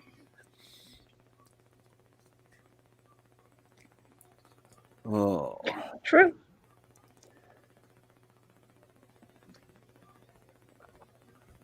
well, what do you think, Remi? But what? I don't know. It's about time to call it. I don't know. Oh, Hour I'm 29. good to go. I mean, if you want to keep going, I'm good to go. Okay. Did you change your name again, Remy? I changed the homestead with the farm. I was struggling with the idea. Like, I had, I changed it to Rem's family when I was told I couldn't keep animals here. So I figured, if I can't be a farm, I'm not gonna keep my name as Rem's family farm. Mhm. And then Haney told me that I should put something there. Just Rem's family doesn't tell people what I'm doing. Right. So either like put homestead or Rem's family farm again. And I wasn't sure which one to put, and I ended up putting Rem's family homestead because figured I can be a farm, but they can't stop me from being a homestead. And then my girlfriend was talking to me the other day, and she says, "Well, you're still a farm. Like gardening is still part of a farm. Mm-hmm. Even if you're just allowed 4 chickens, it's still part of a farm. Yeah. If you want to have animals somewhere else, it's still going to be your life. It's still going to be, Rem's family and the farm stuff." So I figured, why not? I'll bring it back to Rem's family farm and hope for the best. So I still have plans on building a barn this summer. So hopefully that works out. Nice. Good. Yeah. Yeah. Uh, well, yeah, you can homestead and you can farm. You don't need to actually own the land. Uh, People used to have well, you guys do have a community garden there close to you. Mhm. Um, and that's was a big part of the community way back when. And during the wars, you would have your little uh, victory gardens. I think they called them down here in the states. Mhm. And it's just a lifestyle that I don't think you could ever get out of the life. I mean, Once you're in, it's for yeah, life. Yeah. I wouldn't want to go back. Plus, health wise, like I said earlier, I used to drink Pepsi every day, and I mean, my breakfast used to be Pepsi, a bag of chips, and a chocolate bar. So I had to change, and when I changed, the only way to change really is by having something else on hand. If you don't have any fruits, any vegetables on hand that you like, you're gonna go back to the junk food. yeah, And I started having stomach problems. I'm pretty sure what happened to me before Christmas was more stomach related than heart related. Mm. So I have to be very careful what I eat, and it's tough. But I've also noticed that if I eat chicken from the store, those pre-cooked chickens that you buy for like $10, I'm Yeah. always sick. I end up being sick. I spend the night on Mhm. the toilet, cramps, and I'm not gonna go in details, but like stomach pain, belly pain, like it's something's not going well. So at least if I eat my own chicken, it doesn't do that. Whenever I was eating my own pigs, I was, you know, healthy. My stomach's not doing the same thing in the summer than it is in the winter because, of course, in the winter, I don't have any garden stuff left. I mean, I have a couple of carrots, a couple of beans, but I can't just go and eat beans like for breakfast. Like Right. you'll eat cereals, you'll eat bread and everything that's from the store. So yeah, I keep telling myself that at least the little bit of healing I can do in the summer is probably helping me get through the winter a little bit better. Yeah. So I'm not gonna be able to stop what I'm doing now. I don't think Yeah. it's possible. Plus, I love No. it too much. It tastes so much better. Yeah. It does. And that sense of accomplishment. I'm thinking of doing some meat chickens this summer. And because, like I said, I don't have a lot of room in the freezer, but I can chicken. Mhm. Um, and and I mean, there are just so many different ways to do that. Uh, Once I get a barn, I won't have to be so picky or so decisive. Like this year, if I do the chickens, I won't be able to do turkeys. Or if I Okay, did turkeys, I wouldn't be able to do chickens. But once I get the barn built, you can um, have both. then I'll be able to have both, and it'll just make life a lot easier. I do the chicks this year. I'm going to get 12 more of the probably Buff Orpingtons because they're working out really good. I want to get to the point where I can grow my own feed for the chickens. Paul Gauchi,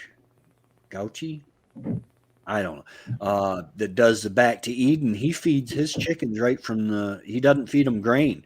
He feeds them right from his garden, the weeds and the stuff from his garden, and they process all that, and then they scratch it and turn it and eat what they can, turn it into poop, and then he goes through when his chicken run gets so deep, he goes through and just shovels it onto a big sieve that he's got over his wheelbarrow, shakes it out, dumps the stuff that didn't go through off to the side, and then takes the rest to put in his garden. And it works wonders. Yeah. Justin Rhodes was doing something similar also. Yeah. Justin Rhodes is actually how Paul Gauchi is how I found Justin Rhodes, because he was he had his family going up. I think they stayed there for a while in a camper or something. Possible. They did the Great America's Farm Tour back in 2016, 2017. Yeah. And they visited like at least one farm in every state of the USA. So it was, a big journey for them, and they met a lot of people. And I think that's how they grew their channel at first. Yeah, they became good friends with Paul, and then Joe Salatin, who is just phenomenal as far as, he raises his chickens, pigs, and cows all on the same pasture and doesn't buy feed for them. Now, I think he's down south.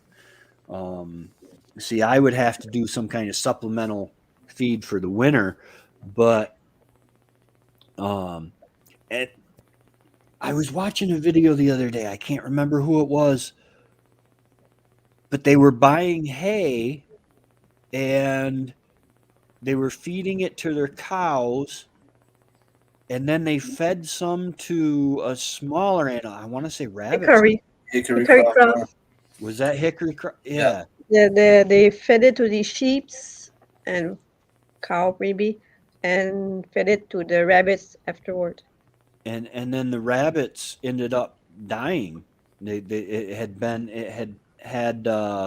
pesticides or something on it. Oh no, it's not the same.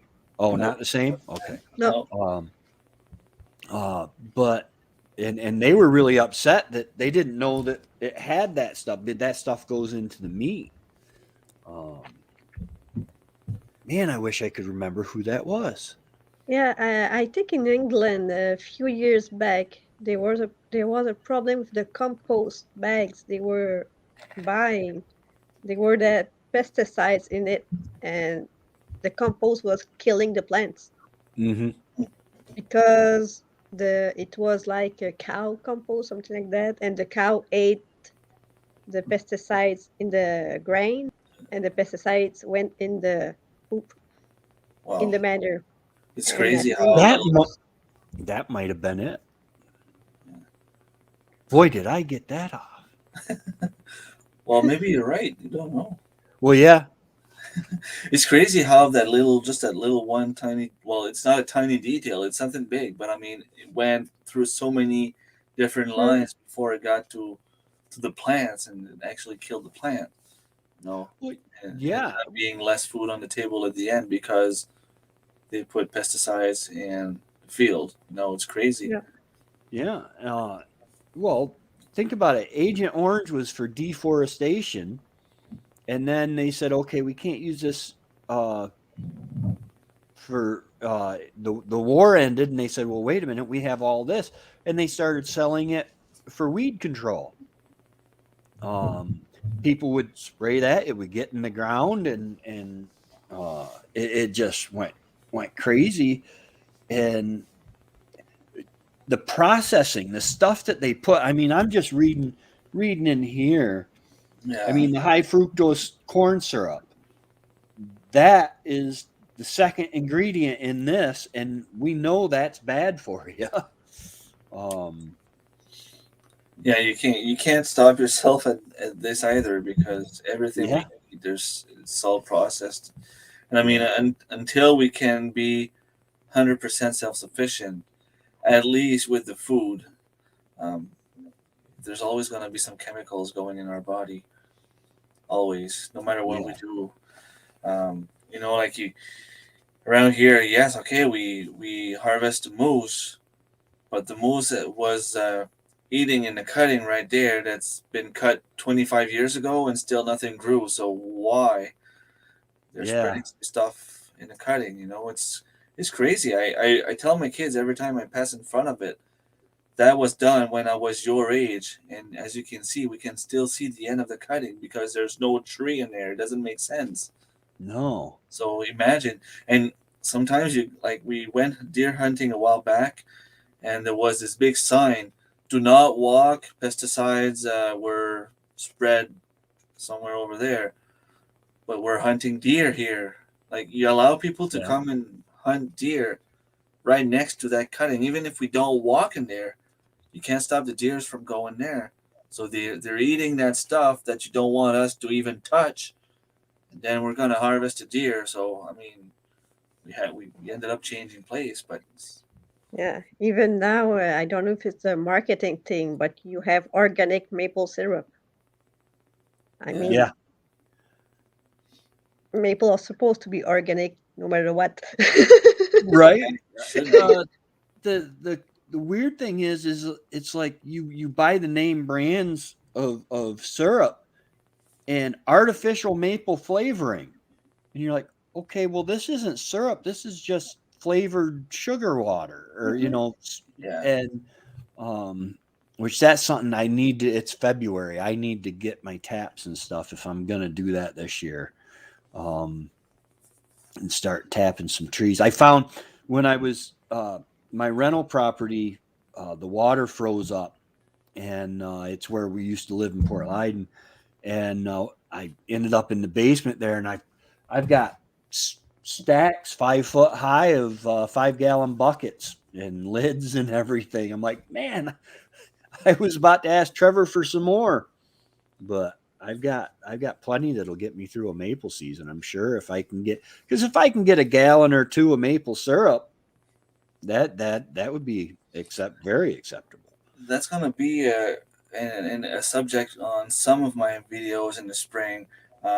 2 years ago, my brother-in-law owns ended up having his dad's land, and it was a family thing, and he has a maple syrup shack on the land.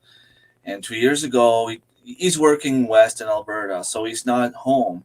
He's got a friend of his that goes there and does the stuff for him, and like, okay, you take care of all the maple syrup, but you need to give like one bottle to my mother, one bottle to this person. Like, I ended up having a bottle last year, which was amazing.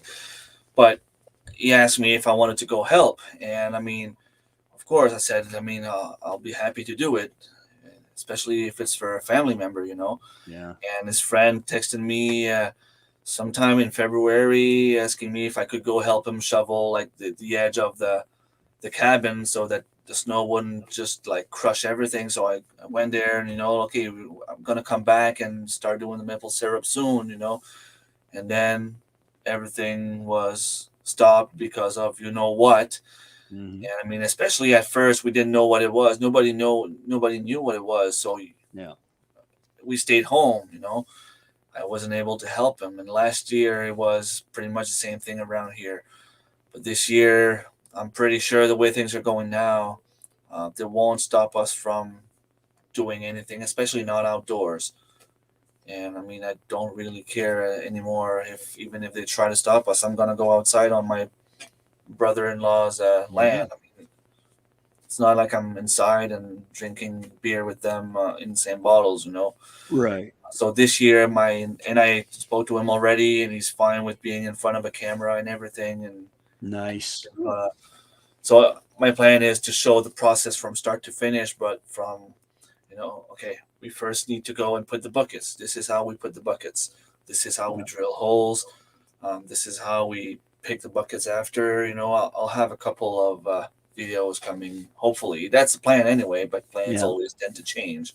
Right. Yeah.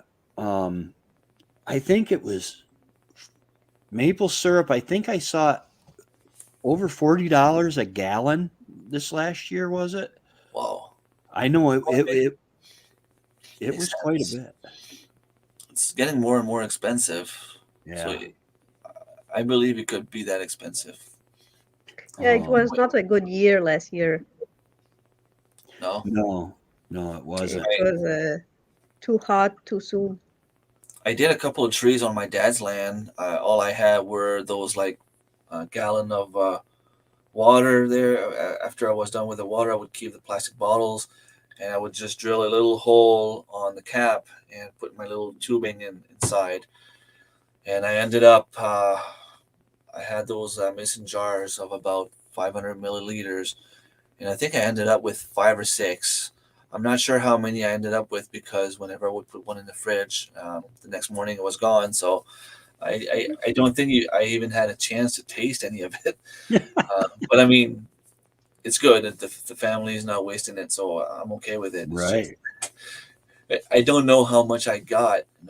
And I was talking on the chat yesterday on a live stream with White Family Farm, and someone was there from Shed Wars, and I asked them, "How does it work?" Because I have to weigh all the stuff that I bring in, but I'm allowed to drink maple water. And someone in the chat said, "Ah ha ha, nice try. Make sure you boil it and just count the maple syrup." But maybe I have a point here. Yeah. It is And drink the filling. water. You can find it in the grocery store, only Yep, the maple water. exactly. I think you just have to boil it to kill all the bacteria and whatever could be in there, and Yeah, then you remove like the the dirty barks and stuff there, everything. and you could drink it. Prefer having maple syrup for sure. I mean, I don't Yeah. mind. It's not gonna be it's not gonna be an issue, especially if I go with my brother-in-law's friend. I'll bring half of it in, and That's good too, Jean. No maple, but sugar cane. Oh man, I love sugar cane. I never taste sugar cane. are you Oh, in the Florida area? I'm just asking because I was watching one of Justin Rhodes' video this morning, and he visited a food forest somewhere in Florida. I don't remember the name of the guy, and he had that. So it's the only place I know they can grow these. we used to my real father and I, we'd be driving by the roadside farm stands because I lived in Florida for a couple years with them, and they'd have the sugar cane out there, and we would buy a couple stalks and just cut a couple knuckles and peel the outside off and just chew them. Oh, it was good. Oh, I didn't eat the pulp, but man, it was good. Which I got a sweet tooth anyway. But yeah, birch sap from like the yellow birch and stuff. Mm-hmm. There's a like a 2 week window. It's not a very long window, but you can literally you you cut it. You hang a bottle. Oh, Galveston, I north of don't know. Texas. Okay, yeah, I'm in Canada, so I don't know much about those little places. Um, If they have a hockey team, I know where it is. Otherwise, there you go. Um, but but the guy took his knife and he bore a hole into the tree, and he didn't go very deep. And then he took a string and stuck it in the hole, ran the string down into a empty water bottle, came back 20 minutes later, and it was full of water, sap from the birch tree, and he drank it, and He said that it was very high in vitamin C and nutrients and stuff like that. But yeah, with last year, we didn't have, I believe, in order to get good maple syrup flow, you need cold nights and warm days. Yeah. And we just didn't cool down at night the way we normally did, or the way we should. I think our trajectory around the sun, it's an elliptical orbit, and I think the last few years we've been a little closer to the sun, and then hopefully we'll end up with another cycle where we're getting farther from the sun so it cools down a little bit. Because I believe the Earth is in it works in cycles. Yeah. Just like in 2009 or 2010 or something like that, they said that there would be the ice pack at the poles would be gone, and by 2012, and in 2012 we had the largest ice pack that in record. So I think it's all well, we're like a top that wobbles. We're spinning this way and wobbling this way, all at the time going around the sun. Yeah, And it's hard to predict what's going to happen, really. yeah, Like, I believe that, planet wise, of course, like global warming and stuff like that I mean, it's real. We can't deny it. right. Do I believe that it's going to make a big change? I believe that the planet is going to heal itself at some point. So, yes, okay, it might get too warm, but by the time it gets dangerous, something's going to happen, and we're going to have, like you said, maybe the planet will shift in a different direction, and it's going to be colder for a while.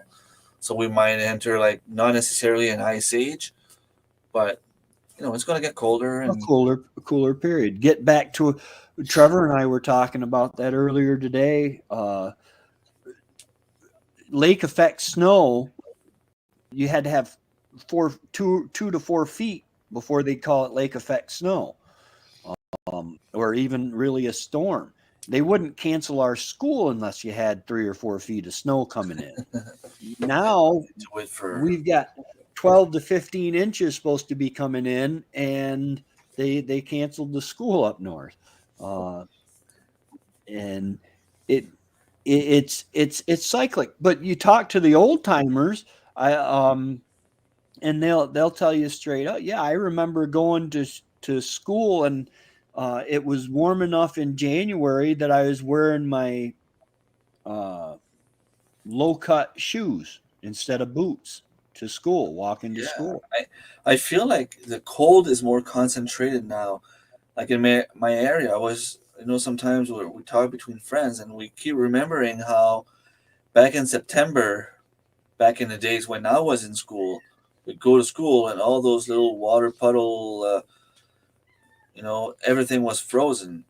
Now they don't freeze until like the middle of November. It's like 2 months later, and we have a lot more snow than we used to for some reason. So we were trick and treating at Halloween with our snowsuits. Under the costumes. Now we're doing it in t-shirts, and we complain when it's raining or when it's a little bit cold. Yeah, and I have people on Facebook tell me I'm a climate change denier. I'm not. I don't believe in man-made catastrophic climate change. I don't. I know we're contributing some to it, but I don't believe it's going to be catastrophic and kill us all in the next 4 years or whatever. I believe that if you look at the history, we've raised like 1/10 of a degree in 100 years, and it'll probably continue like that. And it might get a little worse, but I just don't believe that we have more carbon dioxide. The United States listed carbon dioxide as a greenhouse gas. I exhale carbon dioxide, man. They better not outlaw that because I'll be upset. Uh, Yeah.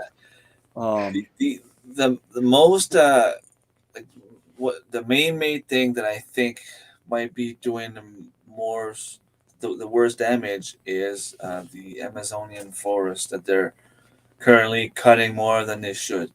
yeah, That I believe that they don't call it the lungs of the planet for nothing. yeah, Not only the cuttings, but there were like a lot of fires last couple of years. So that to me is dangerous. But like I mean, even if I'm driving my car to work, it's not what's going to kill the planet. right. The best thing you can do to fight global warming, plant a tree. Exactly. Um, and now they're requiring loggers to go in, at least down here in the states, on a large scale. It might not be that situation everywhere, but I know a lot of loggers are going in after they cut, especially if they do a clear cut, and having to plant so many trees per tree they cut down. Um, The thing I would say about like those um, big buildings, big mills, big those big companies that make a lot of pollution. mhm. My fear is not about the planet itself. It's about the residents that live near. That Yeah, we have so much cancer right now in the area. I think the north of New Brunswick is one of the most um, what's the word?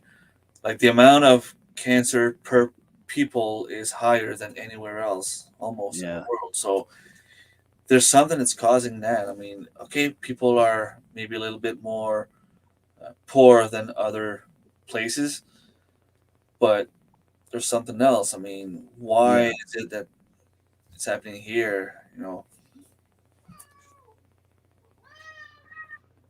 Wow. yeah. I got a cat that's going nuts. I don't know what he wants. He's got food. He's got water. He wants his treat. Probably. I He usually wants your give him. attention. Yes, but he won't get out. He won't stay on my lap, so I can pet him. Um, yeah. Uh, I don't. I agree, Gene. The climate change is real, and it's been happening without our help. I don't agree with the billion years, but it's been happening for a long, long time. Um, I but yes, I please don't be upset with me. I am a young Earth creationist, um, and I that is actually going really well. I got 2 views on two. I'm doing a series on my on the science of the Bible and stuff, and I've got. I think I just posted my 4th one. Um, and that's doing really good. Anyway, that's an aside. But yeah, we've the Earth goes through changes. It does. Polar bears can live without an ice pack. There might not be as many of them, but they don't need the ice pack because they're living in the San Diego Zoo. You give them cool water and they're fine. You know. Um, it's just amazing that the different things which I want the earth to stay the way it is for as long as possible, but I think we're in for some big changes. um We uh, might not see it. Maybe our grandkids won't see it, but eventually, in a couple of generations, they're gonna start seeing bigger change. The planet is becoming overpopulated, and I mean, with everything that happened, I mean, we've probably all seen the videos. We probably all remember, um, you know, in some cities where there was no life, the water was all polluted, and they're starting to see like dolphins now and mhm. whales and stuff like that getting closer and closer. There is a reason for that. I mean, people were not going out as much, the businesses were not running as much. So it is causing change, but I don't think it's. I'm, I'm a little bit like in between what your thoughts are, and my thoughts are there's like 50-50 here. Mhm. I don't think that the humans are totally responsible for what's going on because they found like frozen animals that dates from like not billion but million years ago or 100,000 years ago. Mhm. Humans didn't have cars back then, so Right. something happened that those animals froze right like that with grass in their mouth. I Yeah. think it was a mammoth that they found at The some point. mammoth, yeah. And the thing is they're finding soft tissue and blood that is it's congealed, but the stuff that's not supposed to be able to survive um, for I think it's 10,000 years or something like that. Um, but yeah, and I actually have a theory on you were speaking with the stuff coming back and growing again in polluted areas. There's a video, I think it's on YouTube, called "The Biggest Little Farm," I Yeah, think, and watched it. they planted an orchard, and when they planted an orchard, they started getting snails, and so they took and instead of They brought in treating for the snail, they brought in ducks, and the earth has got its cleaning crews ready to go. It's just like with the predator populations and rabbit populations. Um, for several years, you might have an increasing population of rabbits. Well, the increasing population of rabbits brings in the coyotes. yeah, The coyotes then start taking down the rabbit population and increasing the coyote population. And it's all cyclic. Then cycle. Yeah, once the food's gone, the coyotes move on. They don't breed as much. There's not as many resources. They move on, and then the rabbit population starts coming back up again. It's really amazing the systems that the Earth has for taking care of. and that movie is an awesome movie. If you It haven't is. watched it, Mariline, I suggest you do. It's a Yeah. documentary of a little farm, some couple that bought a farm because they wanted to save their dog, Yeah. and they ended up buying a land where they couldn't grow anything at all. Nothing was working out for them, and they ended up, like Tracy's saying, they ended up bringing a couple of things here and there. And whenever something was working, there was something that wasn't working, and then would fix that problem and it would cause something else. And they were struggling for a long time, and then, like, I mean, at some point it started going well and on their own. And they tried to do everything naturally. No pesticides, no fertilizers, other than natural fertilizers and stuff. And it really worked out great for them. Yeah. But all right, well, we've been on for 2 hours. I'm gonna go ahead and go and see if I can figure out what this cat wants.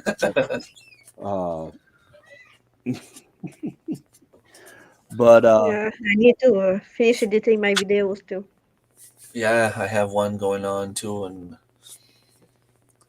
I'm gonna try to post it before the weekend. yeah, I got let's see.